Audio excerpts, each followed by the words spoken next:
Estoril fue la cuna de nobles e intelectuales europeos en el exilio entre 1946 y 1969. En esa localidad se convirtió en colonia de los reyes exiliados de toda Europa y epicentro de la familia real española. Estoril, los años dorados, es una crónica de la alta sociedad en el exilio entre Estoril, Cascais y Sintra, un lugar paradisíaco alejado de guerras y posguerras. En Estoril tuvieron lugar los grandes eventos de la familia real española en el exilio: la infanta de don Juan Carlos y sus hermanos, la trágica muerte de don Alfonsito, la puesta de largo de doña Pilar, las tensiones alrededor de un rey que no lo fue. Por Villagiralda pasaron desde Carmen Polo de Franco hasta cientos de paisanos y allí se acumularon las repetidas frustraciones del conde de Barcelona ante sus cada vez más escasas probabilidades de acceder al trono español. Ricardo Mateos, autor de Estoril, los años dorados, se encuentra esta tarde con nosotros en Periodista Digital. Buenas tardes, Buenas Ricardo. Tardes. Muchas gracias por acompañarnos esta tarde. A vosotros por invitarme. Y antes de nada, para ubicar un poco al lector, ¿qué es el Gran Estoril? El Gran Estoril es una crónica social de cómo se vive en esa parte de Portugal, que es un enclave muy pequeñito, donde por una serie de circunstancias van cayendo reyes y pretendientes, reyes destronados y pretendientes sin corona. Y se genera una especie de mundo excepcional en un Portugal muy atrasado, donde por efecto de la presencia de estos personajes van cayendo ricos y famosos, multimillonarios, gente excéntrica, y se crea una especie de microclima donde pasa la infancia del rey de España y toda la familia real española, y donde pasan muchas cosas. Una especie de paraíso para ellos dentro del exilio, pero que por otra parte también fue llamado el paraíso triste. Lo llamaban el paraíso triste en la prensa americana, pero yo te puedo decir que todas las personas que yo entrevistaba en Portugal y también en España me dijeron varias personas aquello era un paraíso. Era un paraíso porque se vivía muy bien, se pagaba muy poco impuesto, gastando poco tenías un buen nivel de vida, y estas familias, en particular la familia española que tenía pocos recursos, ellos me han dicho, muchas personas no tenían un duro, así me lo han dicho, ¿no? Vivían una vida, digamos, pequeño burguesa, pero insertos en un marco bastante brillante. Entonces había invitaciones a fiestas, tenía muchísima entrada en la gran sociedad portuguesa, con la gran nobleza portuguesa, que era muy poderosa, y desde luego muy bien tratados por el gobierno portugués. La dictadura de Salazar en ese momento, que le viene muy bien que estos personajes estén allí, porque ellos van a dar todo un brillo a la costa, a ese trocito de costa que es Estoril, Cascais, Sintra, que está muy cerquita de Lisboa, y entonces eso va a traer todo el gran turismo a un país muy atrasado como era Portugal. Es el único interés que tiene el que esos exiliados, en concreto los Borbones, estén en Portugal. Bueno, no solamente los Borbones, está el rey de Italia, pasan por allí los reyes de Bulgaria, destronados, pasan los condes de París y pasa toda la gran sociedad internacional. Parece mentira cómo esta gente viajaba muchísimo en aquella época. Entonces en verano aquello era un encuentro de todo el mundo. Y entonces hacían fiestas, se iba a las casas, había ágapes, había bodas, presentaciones en sociedad, y algunas cosas tenían mucho realce. Por ejemplo, la puesta de largo de doña Pilar en el Hotel Parque de Estoril fue todo un evento, un acontecimiento de brillo, de folclore regio, podríamos decir, con muchas joyas, señoras estupendas. Hubo una época anterior en la que hubo muchísimos espías en Estoril, es decir, que había todo un clima muy interesante. Hablando de espías, ¿fue un foco de conspiraciones políticas en aquella época? Absolutamente. Durante la Guerra Mundial, como Portugal era neutral, entonces van llegando a Lisboa, y en particular a esta zona, Estoril sobre todo, van llegando mucha gente huida de Centro Europa. Entonces van llegando muchos judíos con mucho dinero que escapan del Holocausto, y van llegando muchas familias de la gran aristocracia de Centro Europa, de Bohemia, de Hungría, de Austria, de Alemania, que van camino de América. Y entonces la salida hacia América era siempre el puerto de Lisboa. Entonces llegan a Lisboa con los diamantes, con lo poquito que han podido recoger, con algunos cuadros. En Lisboa malvenden lo que pueden y con eso se pagan los pasajes para ir a América. Entonces tienen que estar un tiempo allí para que les den visados, para poder vender lo que pueden o traficar en algunos casos con joyas o con objetos valiosos, y con eso se van a América. Por allí pasa Sasa Gabor y sus hermanas, que bueno, eran unas señoras que se acostaban por dinero, se acostaban por diamantes, que traficaban en joyas, y todo esto se está dando en esa época durante la Guerra Mundial. ese brillo que hay en ese momento, una Europa destruida, se ve en el casino, donde la gente iba a jugarse las fortunas, todos los espías estaban allí, la historia de James Bond aparece en ese momento, es decir, está inspirada en esos momentos, todo lo que pasaba en los pasillos del hotel, con los espías alemanes en un hotel y los espías aliados en el otro hotel, que se juntaban luego en el casino para jugar. En concreto, se podría decir casi un espía, entre comillas. Lo tenía la Casa Real Española, lo tenía allí metido. Bueno, Franco había mandado allí a gente. Bueno, había una especie de doble espionaje. Cuando don Juan aparece allí en el año 46, don Juan y doña María llegan y aducen que ellos van a una visita familiar a ver a los padres de doña María que estaban allí de visita. Ellos van con esa idea de cara a la prensa. Pero en realidad ellos se quieren quedar allí. Y ahí se genera toda una serie de problemáticas porque, claro, Franco no quería que estuvieran allí, entonces el embajador de España en Lisboa era el hermano de Franco que hace presiones sobre el gobierno portugués.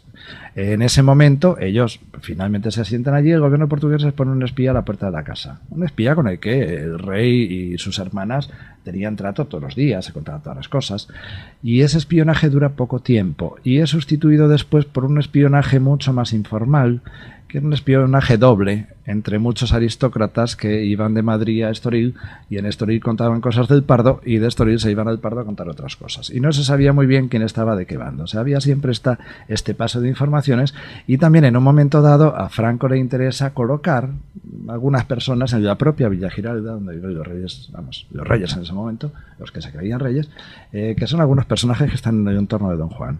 Y estos personajes van haciendo un pequeño espionaje. El embajador de España en Lisboa también hace un pequeño espionaje, pero un espionaje muy de salón.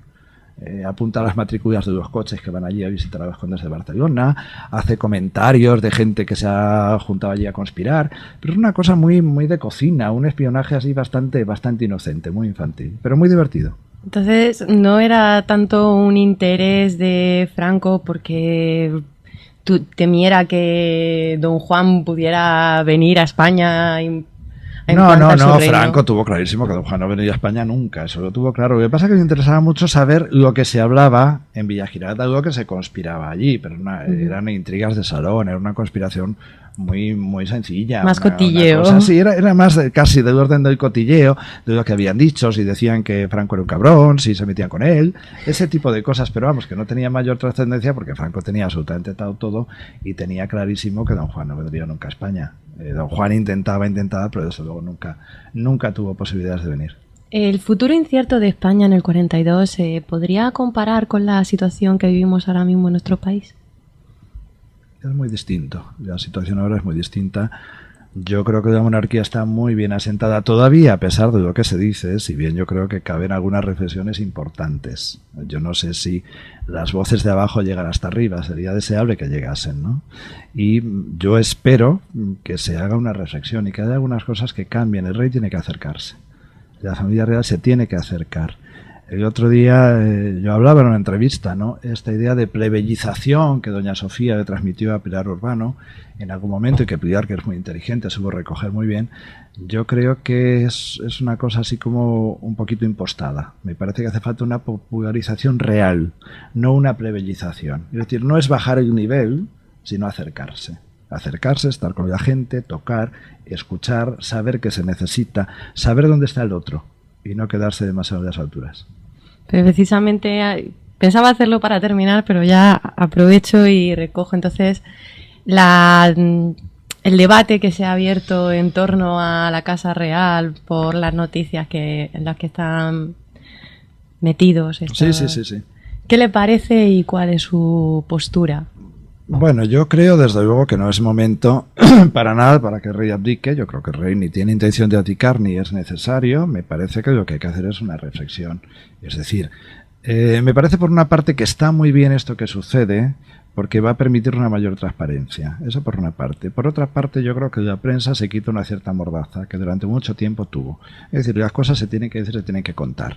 Y yo creo que también tenemos derecho a saber qué hacen los reyes. Pero no porque hagan cosas extrañas. No, yo quiero saber también si el rey está con unos amigos, qué amigos son, dónde está, que caza donde caza, que es lo que le interesa. Si la reina está en Grecia, pues ¿por qué se va a Grecia? Pero no por un control, sino simplemente por compartir. Y yo creo que ha habido una opacidad muy grande durante mucho tiempo. O sea que hace falta sobre todo una gran transparencia. Y yo creo que necesitamos saber un poquito más quién son. ¿Quién son más allá de esta imagen que se ha creado, un poquito monolítica, y que yo creo que a las personas de a pie no nos deja ver cómo son estos personajes? Necesitamos verlos y que ellos se acerquen también. Y ya volviendo otra vez a Estoril, los años dorados, ¿cree que el conde de Barcelona, de haber tenido la oportunidad, sin contar con España, hubiera aceptado el consejo que le dio Eva Perón? No, nunca. No, don Juan era un señor de muchos principios. Eva Perón le dijo: acepte usted la corona y luego ya dará una patada que la tenga que dar, ¿no? Eso eran las formas de Eva Perón, que era una populista, eso está claro. Y don Juan nunca iba a hacer eso, era un hombre de principios, y sobre todo don Juan era un hombre que a su manera tenía un espíritu muy democrático. Él tenía claro que a España solo podía llegar de mano de la democracia, no podía llegar de otra forma. De hecho, en el año 42 o 43, el propio Franco le propone a través de intermediarios venir a vivir a España con un cierto estatus. Un estatuto, más o menos de príncipe o de medio sucesor, con una casa, con un palacio, con una asignación. Y él dice que no, que España tiene que venir como un demócrata. Y esta frase que don Juan Carlos retoma después en el 75 de Rey de todos los españoles, esto es una frase que ya don Juan decía en los años 40. Es decir, que él no hubiera venido de cualquier forma. De hecho, tuvo que tragarse muchas cosas, don Juan. Por eso murió de un padecimiento de garganta. Yo creo que todo lo que se dejó ahí, el pobre sin decir, y todo lo que se tragó. De hecho, una de las cosas que se tragó fue precisamente la formación de su propio hijo. Claro. Franco metió mucha mano. ¿No cree que fue quizá lo que auguraba ya que se iba a dar esa operación Príncipe, que se iba a saltar una generación? Bueno, yo creo que Franco tuvo absolutamente claro siempre, ya desde el año 48, que don Juan Carlos viene a España, que don Juan no tenía ninguna posibilidad y que su baza era esa: traer al príncipe aquí, educarlo con principios españoles, no solamente con principios de régimen, que yo creo que se ha puesto mucho énfasis en eso, sino con principios españoles, es decir, que fuera un español. De hecho, don Juan Carlos y sus hermanos tenían un cierto acento francés cuando eran pequeños. Habían vivido en Italia, habían vivido en Suiza, y por tanto, si bien se hablaba castellano en esa casa, no tenían un gran acento español. Por eso Franco lo que tiene claro es que don Juan es un personaje ya muy maleado, que tiene estas ínfulas democráticas, incluso izquierdistas, porque había toda esta gente que se creía que don Juan era un izquierdista. Había muchos príncipes que lo veían así como muy como un personaje peligroso, casi comunista, ¿no? Pero Franco tiene claro que por ahí no va a haber nada. Y trae a don Juan Carlos aquí a España de alguna forma, a criarlo a su manera, algo que Franco entendía. Hace unas semanas vivimos un hecho que prácticamente para la Casa Real fue como un déjà vu. ¿Qué pasó realmente con Alfonsito y por qué se dudó de que fuera un accidente? Pues mira, yo hablaba esta tarde justamente con una persona muy cercana a aquellos tiempos y que vivió muy de cerca esa tragedia. Justamente esta persona me decía que en Portugal no se quiso tapar eso, sino se contó lo que había sido, que fue realmente un accidente, ¿no? Fue el régimen español el que quiso tapar eso. Y al quererlo tapar, lo que generó fue esta especie de versión maquillada, de la que luego se han hecho múltiples versiones. La cosa fue mucho más sencilla. Es decir, estaban con un arma que pensaban que estaba descargada, en un momento dado estaban disparando a la pared, haciendo ver que disparaban a la pared. Don Alfonsito salió por una puerta, entró por la otra, y en ese momento había una bala que no habían visto y entró justamente por la sien. Así fue el accidente. Y murió en unos minutos. Murió allí. Eso fue un drama espantoso, ¿no? Pero no hubo más. No hubo más. Lo que pasa es que todo esto luego, claro, cada uno lleva las cosas a su sardina y cada uno le da la interpretación que quiere, pero fue un fatal accidente. Pero en el libro destaca, de hecho es que el que don Juan le pregunte a su hijo, júrame que ha sido un accidente. Bueno, eso también son versiones. No está tan claro que don Juan dijera eso. Es posible que lo dijera. También es verdad que hay que decir que Alfonsito era un niño muy atractivo y que era el ojo derecho de su padre. En realidad, Alfonsito era un chico mucho más travieso, mucho más afectuoso, mucho más suelto, era muy vivo. Y don Juanito, que es el que le había caído un poco el peso de la sucesión y que además había ya pasado por España, llevaba mucho tiempo aquí, se le había tenido que tragar a Franco y muchas cosas más, siempre tenía este punto un poquito más tristón de la persona que tiene que sostener toda una responsabilidad muy grande. En cambio, Alfonsito era un niño bastante suelto. Ahí me contaban que él y su primo, el príncipe Czartoryski, tiraban piedras a las farolas, que arreglaban los taxis de los taxistas de Estoril. Era un niño muy querido y por eso fue un varapalo tremendo. Es posible que don Juan, que era un hombre que tenía su carácter, en un momento dado le espetase eso, ¿no? Pero ahí quedó. Desde luego, intencionalidad no hubo ninguna. ¿Y cómo afectó esa tragedia a don Juanito?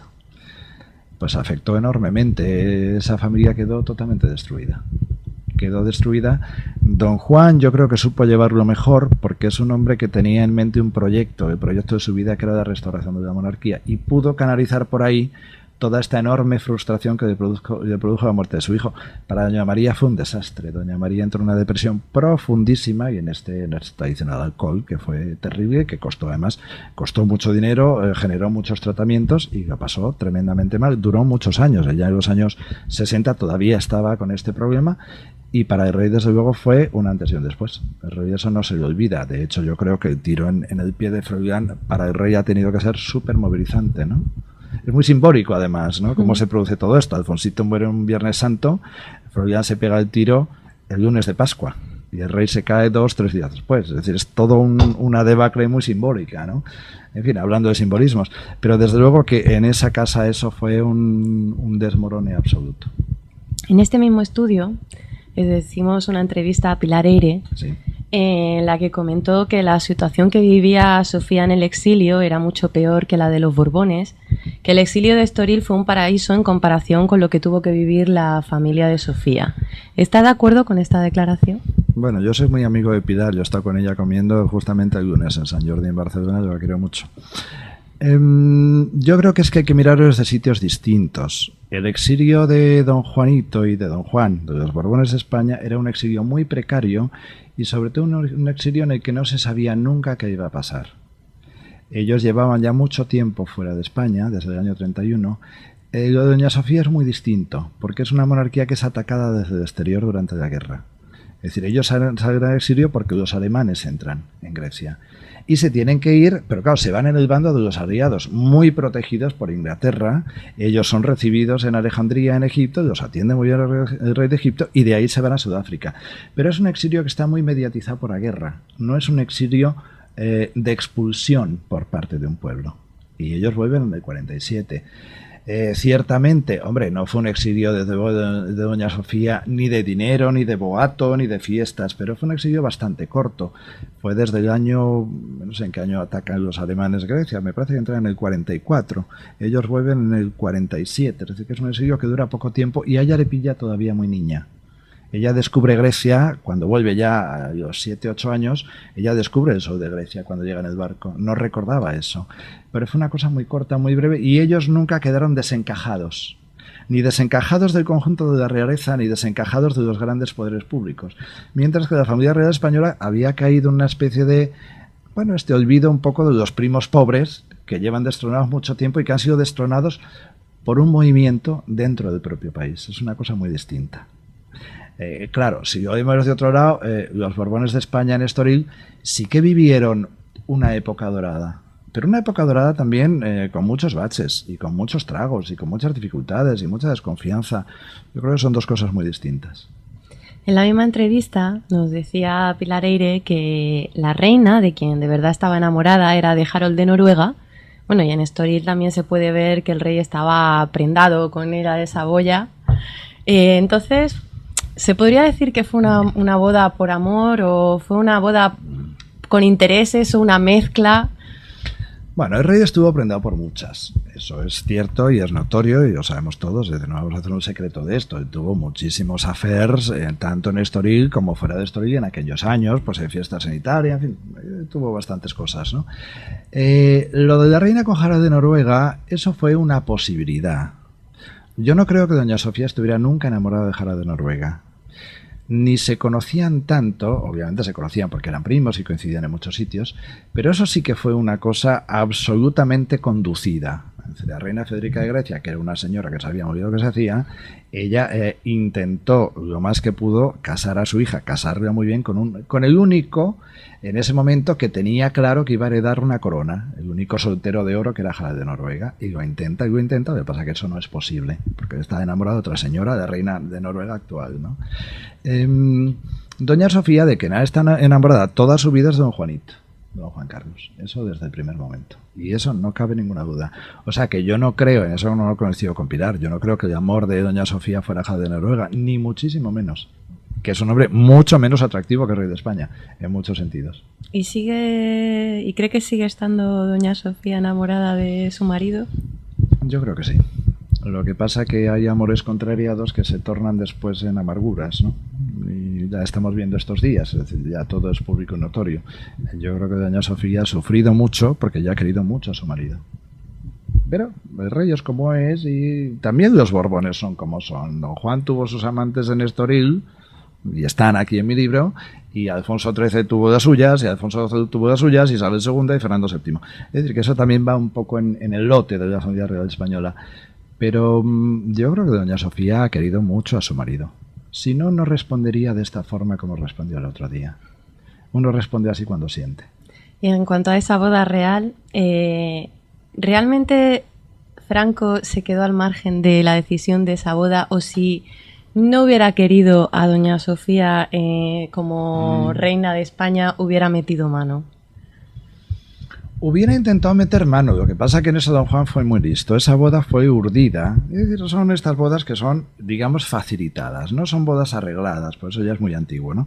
Pero son bodas facilitadas. La reina Federica quería en ese momento casar a su hija bien, y la casó muy bien, y no había, salvo Harald de Noruega, ningún heredero de un trono importante, de algo importante, que estuviese disponible. Y lo más cercano a eso era don Juanito. Y la reina Federica, que era una mujer muy inteligente y que veía el atractivo de don Juanito también y las posibilidades de la monarquía de regresar a España, ella comienza a fomentar esto. Ella fomenta esto, y desde Suiza, la reina Victoria Eugenia, que era una señora que sabía perfectamente lo que se hacía, también fomenta este encuentro y este matrimonio. Es decir, fue un matrimonio fomentado. Ahora, Franco en eso, yo creo que a Franco lo tuvieron muy al margen, justo para que no metiera demasiado la pata y que no... Don Juan tenía muy claro que lo que eran cuestiones dinásticas no tenían nada que ver con Franco. Es decir, Franco le daba fuera de lo que era la dinastía. Franco podía decidir cosas sobre la educación del príncipe, pero ya entrar en eso, no. Por eso intentaron llevarlo muy en secreto para que Franco no se enterara, y Franco se entera después, mucho más tarde, cuando eso ya está todo montado. ¿Que él hubiera preferido otra cosa? No lo sé, a Franco le gustaba mucho doña Sofía, siempre le gustó mucho, y Carmen Polo decía, la princesa le ha robado el corazón a Paco, siempre decía esto, ¿no? Yo creo que le gustó doña Sofía, a pesar de esta cosa, el cambio de religión y todo eso, mucho más que la de Saboya. En la de Saboya a Franco jamás hubiera tolerado un matrimonio así, una hija de un rey homosexual. Te puedes imaginar lo que era eso para Franco, ¿no? Y además la madre de él, la Saboya, era una reina excéntrica que decían que era izquierdista, que había sido partisana en Italia. Esto era impensable, absolutamente impensable. Desde España, cuando todavía don Juan está en Estoril y don Juanito está aquí en España, ¿qué afán hay por romper la relación entre padre e hijo? Bueno, hay muchos intereses, porque ten en cuenta que en esta vida siempre se forman bandos, ¿no? Entonces hay mucha gente que está interesada en que lo que se restaure es la monarquía. Entonces lo que importa no es tanto en quién, sino que se haga la cosa. Y muchos lo que ven con bastante buen criterio es que don Juan no iba a venir nunca. Entonces lo que hacen es apostar por don Juanito, que es lo que realmente había que hacer, era lo sensato en ese momento. Lo que pasa que en el entorno de don Juan, en el Consejo Privado, había muchas personas, yo creo que bastante cegadas, o cegadas por la lealtad o por los propios intereses, que lo que querían era que reinara don Juan, cosa que no era posible, que no era factible. Y en ese sentido yo creo que también lo tenía a don Juan un poco intoxicado. Si bien es verdad que lo que yo he ido descubriendo y saco en mi libro, los informes del embajador de España en Lisboa, se va viendo bastante bien que don Juan no era tan tonto y que don Juan también va haciendo a dos bandas viendo que muy posiblemente a él no le va a llegar. Por mucho que sus consejeros le digan, póngase usted duro, majestad, y aquí a Franco ni agua. Él va haciendo a ambos bandos porque sabe que lo que importa es llevar el barco a buen puerto, aunque no le toque a él. Y ya para terminar, ¿cree que el conde de Barcelona le perdonó a su hijo que aceptara la corona que él consideraba le correspondía? Yo creo que sí.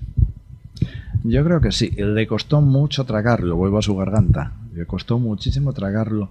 Pero yo creo que don Juan, claro, en don Juan había un debate muy fuerte entre lo humano y lo dinástico. En lo humano, él se sentía absolutamente ninguneado y pasado por encima. Y eso, a un hombre pasional como él, le debía de generar mucha cosa interna.